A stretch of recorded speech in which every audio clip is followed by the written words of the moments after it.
Joining me live, Peter Jennings, Director at Strategic Analysis Australia. Thanks very much for your time. Thanks, Tom. The world's waiting here as to what Israel does. This is high-stakes stuff. What do you see, I guess, is what are they weighing up? What are their two options around? Clearly they want to respond. Do they want to escalate? What's your view there? I think we will see definitely a response that's largely targeted against Iranian military assets, and in particular the Revolutionary Guard, which is the part of the Iranian system that has been responsible for so-called tightening the noose around Israel. They're the people who train and fund Hezbollah and Hamas.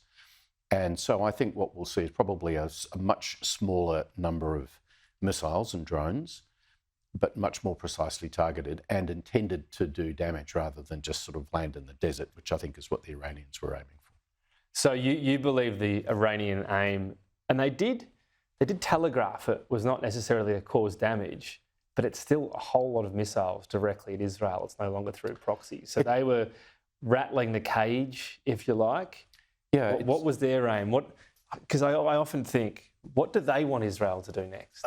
You can think of the Iranian action as sort of military theatre, which is designed to say to their own population, hey, we're responding to this Israeli attack on the embassy in Syria.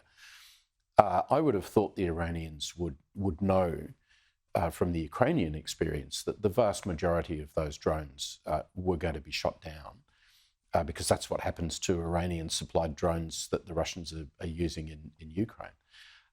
They might have been surprised at the number of missiles that were shot down because they're a much harder, more fast-moving target. Right. But the Americans brought a lot of those down.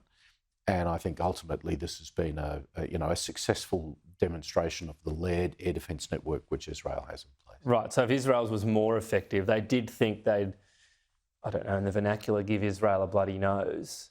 But they must have known as well that can escalate. What could that look like? I mean, what would a full-on Iran-Israel war look like from here?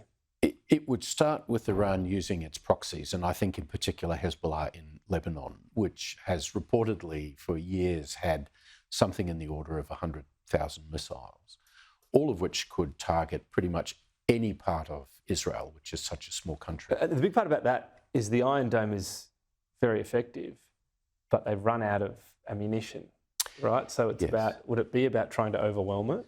So that plus the other defence systems they have in place. The Israelis have Patriot, which is an anti-missile system for much more fast-moving missiles. They've got their own large part of the Israeli Air Force was up in the air, ready to shoot down drones.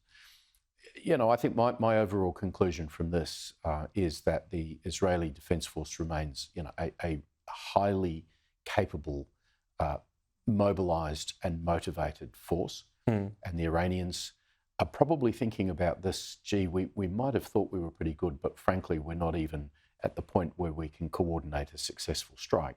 That should give Tehran pause for thought, and it might actually give Jerusalem a bit more chance to think, well, now we'll show them how to do a strike. And that's what I think we'll see in the next few days.